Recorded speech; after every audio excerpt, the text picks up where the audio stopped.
Welcome back to Projecting the Jump. We are a fantasy basketball podcast for the people, and you know that our takes are scorching hot.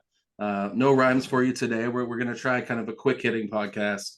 We want to kind of preview a podcast we have coming up, and also it's a way to talk about some waiver wire guys. So, as you may know, we do a glue guys list, and we have glue guys 3.0 in the works. So I wanted to touch base here and get into some of Nate's guys on some of the guys for the glue guy list coming up that are on the fringes, like players who aren't going to quite make the list but are worthy of waiver wire attention. This could be ranging from fringy and for me to completely must roster off the glue guys list. And so we're going to talk about some fringy guys, intriguing enough to check your waiver wire for. But in anticipation of the Glue Guys podcast, Natron Clean, can you remind everybody? And I realized our first Glue Guys podcast was a preseason pod. I was looking back on it the other day, and it was kind of it was anticipation of like who could be those guys that if you don't hit it with a young guy, if your late pick doesn't smash, who are some guys you could grab that will be there to round out your roster? Much better wording there. So Nate, please remind the people what a fantasy glue guy is for you. Yeah, I think fantasy glue guy was in a way what was the most exciting topic for us when we started this whole podcast. And that's really the type of guy that isn't this must roster guy. It's not the guy that you're analyzing whether to draft whether to draft in round 2 or round 3. It's more these guys that kind of fit into this category of they're streamers for most people, but we think that they have a little bit more season-long value than maybe other people in your league might think. And a lot of that is because they bring consistency to the table, or they bring a little bit of a trickle of stats across the board. Yes. And so by rostering some of these glue guys, it allows you to take swings on other higher upside guys because you know that you have these higher floor guys on your team. And so it was kind of fun. So we'll be dropping the official Glue Guys podcast next week, but we just kind of got over our skis a little bit and came up with too many guys and had to, in a completely back-assward way, do the overflow guys first, and then we're going to be going into the actual content next week. So yeah, I appreciate that. I like the description. It balances your team out if you're taking some of these swings, who are some guys that can kind of stabilize your floor on the back end of your roster. So yeah, and so for me, this is also functioning, and for you listening, these are guys to check your waiver wire for now. Of varying degrees. So without further ado, let's just kind of get into the list right now. So this is a fringe glue guy with benefits. This player, he kind of screwed me yesterday. I did a post on Twitter kind of talking about some of his stats and saying he was a player to pick up now because he's playing he's playing Thursday, Saturday, which, that part of the schedule is a lower volume. That player is the crucifix Christian Wood. On the season, he is the 256th player in season rank. He is a forward center eligible player, 20% rostered, 9% picked up in the past week on Yahoo. He was actually the 5th most added player in the 24 hours leading up to his late addition to the injury report, where he was ruled out 20 minutes before the game with a migraine, which is ironic because I do remember in his time in Houston, he had this reoccurring migraine thing, and they would use it to rule him out. And I assumed it was like a tanking thing, or like let's see how our team performs without Christian Wood, the offensive vacuum on the floor. But, for a Lakers team who needed a win in a primetime game yesterday against the Suns, obviously this dude just got some migraine issues. So he's the 87th. And he was giving fantasy managers a headache also. So that's kind of a little ironic. And also budding fantasy content creators. I literally was like constructing the post as he was being rolled out. So that was cool. And we almost hopped on to do like a quick little minute on Christian Wood, which would have been foolish. So we'll do it now. He is the 87th ranked player in the past week. But yeah, since missing the game on Christmas Day versus the Celtics, Wood's minutes have really firmed up. He's had between 16 and 24 minutes in 7 straight games. He did have one 13-minute game sprinkled in. But this is how I'm looking at him as a glue guy with benefits. He gives you this nice floor right now with 15 minutes. And I think in 14 team leagues, category leagues, he is a must roster. I think in 12s, he's a really nice streamer right now. So what's his special ingredient as a glue guy or as a fringe glue guy? He doesn't hurt you anywhere.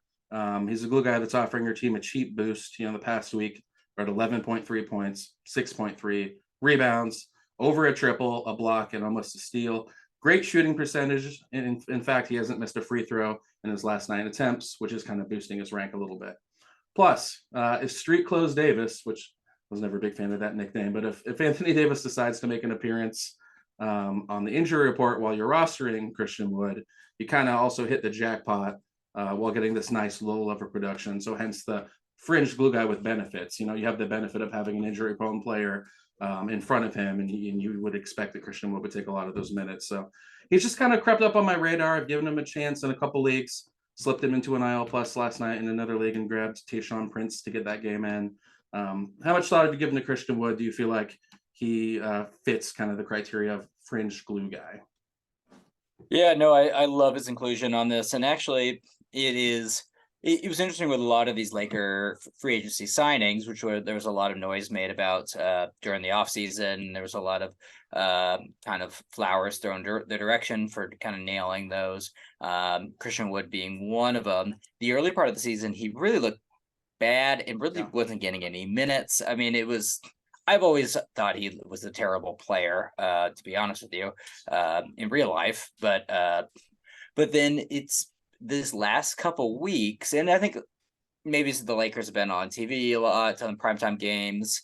Maybe it's just been my availability. I've been watching a little bit more Laker games, and he's really been passing the eye test a lot more in the last few weeks. His aggressiveness, especially on the defensive end, is maybe he's kind of absorbing some of this Anthony Davis kind of concentration, but he's looked like a different player. He hasn't looked like this kind of hollow stats guy, and you kind of get the sense that the coaching staff is starting to buy into him a little bit. So I like his inclusion on this because I think that he's somebody that's on the upswing.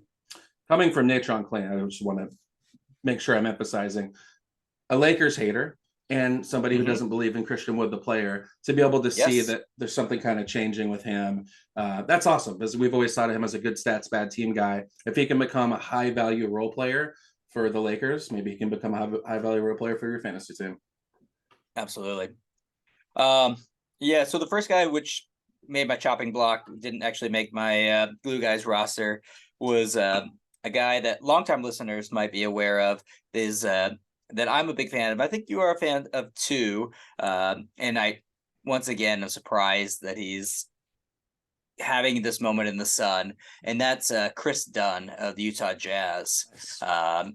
I don't understand it. It seemed like he peaked 7 years ago, and then all of a sudden he's having another little resurgence now, much in the same way that Dante Exum's having the same bizarre, bizarrely timed resurgence. But it's cool. I mean, I think basically I don't really understand why he's getting so much playing time when the Jazz kind of have other guys that they could and should be focusing on, namely Keontae George, Colin Sexton, and then Jordan Clarkson. But if the Jazz are going to be giving him anywhere in the neighborhood of 25 minutes, he needs to be on a roster, and he probably should be on your roster, because he's going to be giving you elite production in steals and actually blocks at the guard position. Is a spectacular source of blocks there, and really good at assists. So something to monitor that. He's only 13% rostered at this point,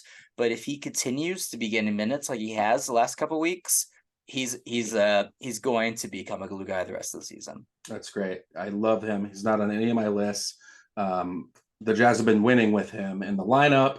It's curious, how bad do they want to win? They have such a healthy culture that I think they have to have this part of the season where they really dedicate it to winning. Let's see how it looks in March, as far as their dedication to winning. But I love stories like this. You love to see a high pedigree guy like Chris Dunn, make a name for himself as a role player. And yeah, you're right. I mean, if you need steals, look no further than Chris Dunn. Grab him, and I bet you'll like what you see once you have him. For sure. So my next guy, Nate, is somebody you and I text about a little bit back and forth as we've been kind of going through our glue guys list. And what we both kind of came to the conclusion on this guy is his stats scream glue guy. but he's not. One of the things with being a glue guy is it's supposed to comfort you. It's supposed to be, there's supposed to be some reassurance or some, some trust in the player, whether it be the role or the team. And so this guy's he's a fringe glue guy, but I think his number is screen glue guy, and that's Nick Richards, the center in Charlotte. Mm-hmm. So I thought this was an appropriate time to talk about him. His season rank is 144. He's 38% roster. That's up 5% in the past week. So yeah, like again, his stats are that of a glue guy, but the name on his jersey always kind of gives me a pause, But Mark Williams finally does have a timetable of sorts to add to the relevancy of picking up a guy like Nick Richards.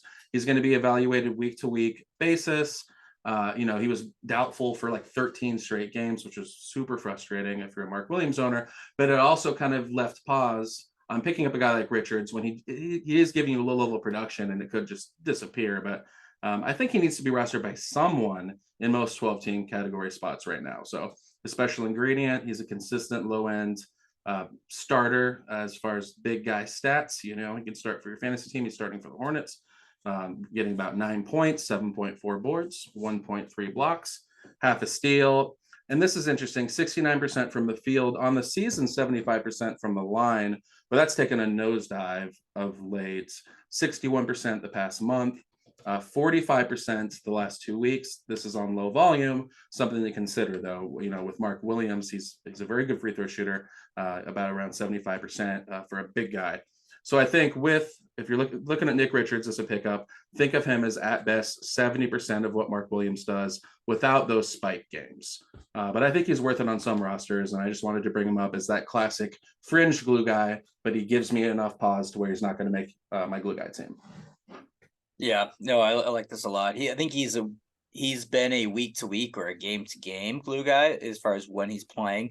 The concern was that you never knew when the ride was going to end, and so he doesn't kind of fit into that season long definition, into our classical definition of a glue guy. But as far as a week to week, absolutely, what he's giving you is great. I love that. He's a waiver wire pickup. He's just not a glue guy because there is an expiration date to it. Yeah, the next guy I got, who's in that kind of that lower category, kind of the Nick Richards type, 26% rostered level, is Duop Reith out of Portland Trailblazers. And once again, he didn't fit the build because he hasn't done it. But this is, in this particular pod, we're trying to forecast potential glue guys the rest of the season, and so I'm wondering if he might fit the build. He's a quite a bit older rookie. I believe he's 26 or 27 years old. But Portland with obviously no Robert Williams, this DeAndre Ayton injury is really starting to linger and is making me quite nervous about his availability. If I was a DeAndre Ayton owner, I would be sweating a little bit and trying to, if he came back for a game or two, be looking to sell, because I think that they're going to be taking their time with that. So for that reason, he's got the opportunity. He's going to be starting a lot of the games, and for a rather large person. He's a large center. His profile is a little bit different than other centers is, in that he's going to be giving you, he's kind of a stretch center. Yeah. And so he's going to be giving you some threes, some rebounds, some blocks. So you could potentially be getting kind of a Miles Turner light profile out of him. I don't think it's anything that's a lock at this point, because the reason he didn't make my team is because I'm not entirely sure he's good, but that is the one thing that was holding him back in this. But his opportunity is great, and his skill set was very fantasy friendly. It's a great addition. It's interesting. I brought up on another podcast Jabari Walker, who tonight had 17 points, 13 boards, 3 dimes, and a steal. Very different players. Reith is interesting. When you watch him out there, he looks like he could be a pro wrestler. Like, he just has like a strange vibe to him. I like him for this list because, again, I think of the Blazers a little bit like the Hornets when it comes to, having trouble making the glue guys roster, all glue guys team that we're going to do later. these two teams because especially on the Blazers, I feel like there's a lot of inconsistency with what to expect with rotations. Do you feel like between Walker and Reith, there's a little more security with either one of those guys as far as a role moving forward? If Aiden does come back, do you think Reith is just he's a pickup for Aiden managers right now to see how it plays out, or could you see him carving out a role? And then Walker as well. Yeah, I'm not necessarily sure who's going to be getting the bigger role between Walker. I think the organization would rather Walker had that role, but I just think that that the specific skill set that that Reith brings translates a little bit more towards fantasy in that if you can, it's a pretty rare thing to be able to get those threes and blocks combination together, and so I think for that reason he provides there's a little bit higher upside there on the swing, but there's also a chance that he sees 5 minutes the rest of the way going forward. But it's worth the swing at this point. A little more intrigue too, for sure. Mm-hmm. I'm looking forward to this one, Nate. It's a very unique category. I'm just excited to give this guy his flowers. Very relevant right now. And so this guy totally skipped the possibility to be on the all glue guy team. He went from a fringes glue guy, somebody who you could call a glue guy in a 14-team league, to a must roster player. There was not a glue guy, period. And that player is TJ McConnell. The man of the hour right now, as far as somebody who's just kind of jumped out of the waiver wire screen onto your team and is just killing it. So yeah, let's take a look at the profile and get into it a little bit. He's 55% rostered at this point, 42% or 42% spike in the past week. So in the game that actually just ended about 45 minutes ago, such a unique line against Atlanta, 25 minutes off the bench. He had 6 points, 4 boards, 14 dimes, 3 steals, and a block with 5 turnovers, and took 5 total shots, all 2-pointers. No free throws, no threes. 5. So old school, man. It's like this is like koozie. It's like it feels like he would have worked really well in the 50s. In the 80s, but he's doing that sort of game, that sort of old school distributor, like ground bound point guard game in 2024. And like, I'm here for it. It's intriguing. It's really fun to watch. And what a boost to your fantasy team. So let's take a look at the long-term kind of outlook. Could he be a glue guy for the rest of the season? So before Hallie was ruled out for 2 weeks with a grade 1 hamstring strain, TJ was already kind of the perfect glue guy to round out a 14-team roster. His minutes were just a little too low to hold in 12s. He could be streamed in for dimes and steals. So I took a look at last season. He averaged 14.5 minutes in 20 games last season without Hallie. Had 7 points, 5 dimes, 2.5 rebounds, and 1 steal with Hallie in his lineup. And then the 20 without, that I alluded to, 14.3 points, 8.2 dimes, 4.5 boards, 1.6 steals. And the shooting is crazy, 63% from the field, 89 from the free throw line. So I just wanted to give him his flowers. He's obviously in competitive leagues, probably been swooped up by now. But this man went undrafted in 2015. He transferred to Arizona for his senior season. He took them to the Elite Eight. He's from Pittsburgh. He's just kind of a tough guy. He turned a summer league performance. Pittsburgh. Thank you for that. I was looking at Pittsburgh. He turned a summer league performance into making the 76ers opening day roster, became a fan favorite. And this man has now signed 3 contracts for over $46 million.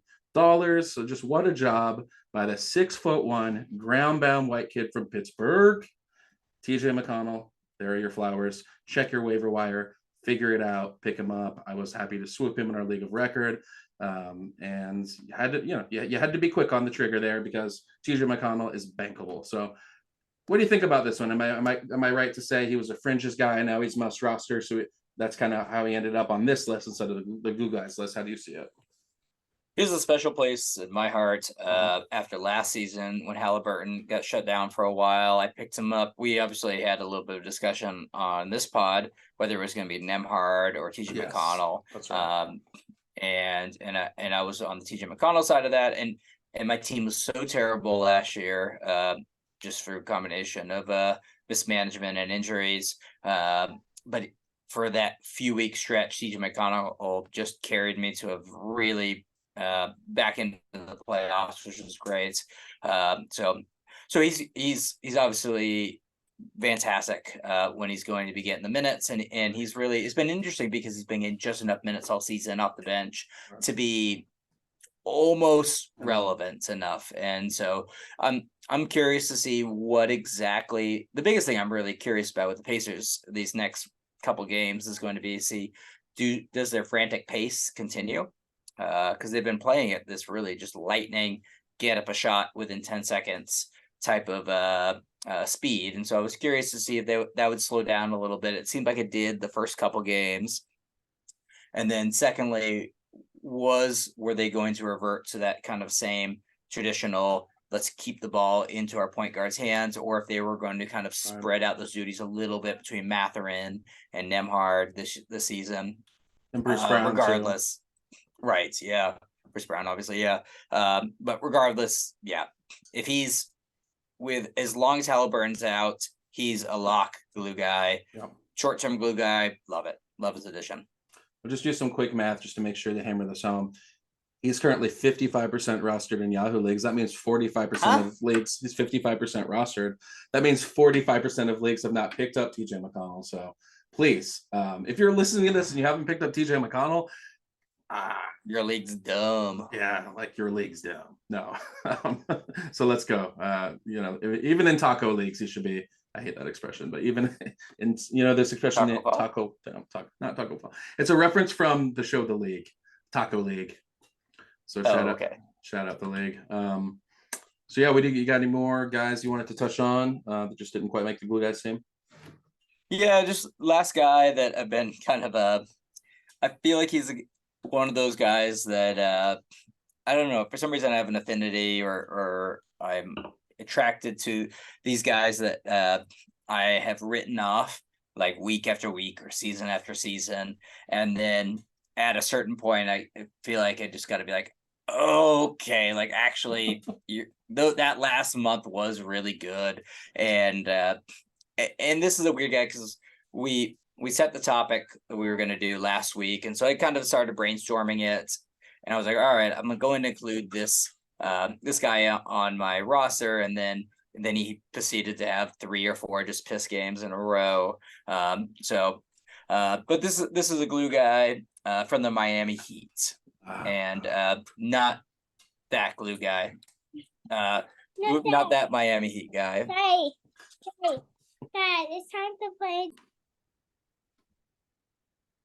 But so I'm talking about the Miami Heat guy, but not that Miami Heat guy that you might be thinking of, and who honestly I think, and so you may be thinking of Jaime Jaquez, who I think is kind of has grown out of a glue guy, or he's almost a super glue guy at this point. But the guy who was kind of bouncing around on was Duncan Robinson. Okay. His season long numbers are 14, 3 and 3, right. 83% from the stripe. 3 threes. And for me, I always just think of him like he's strictly a threes specialist. Yeah. Nothing else. But I feel like I've had too many games where I look down and I'm like, geez, like he really is having spectacular games. And so I think he's somebody that I waffled back and forth on maybe he is, like love that.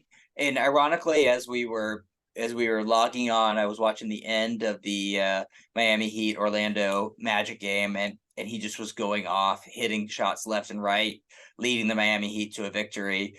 And I thought, all right, now I have to talk about him tonight. So I don't think he's a glue guy, which is the reason that he's not going to make my actual team next week. But he's earning his way into this conversation, I think. I love his inclusion for this reason, because in actuality, he's really just a good 3-point streamer for points and threes. But then when you look at it and you look at his contemporaries for streamers for points and threes, he's a little better. So it's just like he's like a little better than a streamer, but he's not quite a glue guy because he doesn't do enough things across the board, and he's going to have those nights where he does nothing. But he has spike nights for sure, and his chemistry with Bam on kind of the handoff game and And right now with them being, what's funny is I don't have a single Miami Heat player rostered in any of my leagues. I don't have a single Miami Heat player on the Glue Guys list. So I'm glad you brought him up. They're just having a strange season. But they always figure out a way to create these relevant waiver wire guys. I mean, you brought up Atlanta, which I thought was a great point on the Switchmas podcast, as being just unstreamable. And it is true. It's a wasteland. Miami's kind of the opposite. They have all these low-end streamers who you can flirt with as glue guys. So just always be checking the box scores, and see if there's someone who's popping up that's available, see who's hot. Duncan Robinson, not quite a glue guy, but, keep an eye on him. Mm-hmm. Yep.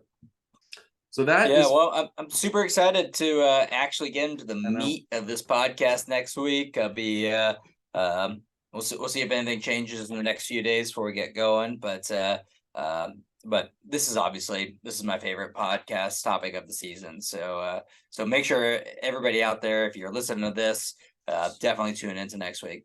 Please. And I'm really proud of us. If you think that all we can do is kind of rant on and we get into the weeds of things, Nate and I are able to be concise. We're able to give you information. You're usually right. And you are usually right. So it's always take the over on that. Don't let this affect your process. But yeah, we wanted to get you just a little preview of what we're working on now. And it's actionable waiver wire advice. So just, see what you can find on your waiver wire. Please do subscribe to the YouTube page. If you found this on YouTube, go ahead and like the video, leave a comment. We're getting a little interaction on the YouTube video. That's pretty fun. And then follow Projecting the Jump on Twitter. You can follow me, Flyin J, on Twitter as well. And just look out for that Glue Guys episode. I want to just say a little, a few words for those of you who roster Memphis Grizzlies. Desmond Bane went down with a pretty severe looking ankle injury today. We just lost Marcus Smart for 6 weeks. Jaw's out for the season, and it's not related to something he was brandishing on Instagram. So just pretty rough to see that team crumble. So just, pour out a little something for your Grizzlies shares. And I don't want to talk about Vince Williams right now. So, yeah. All right. So for Natron Clean, this is Flyin J. This has been a little mini Projecting the Jump, and we will talk to y'all soon. Later.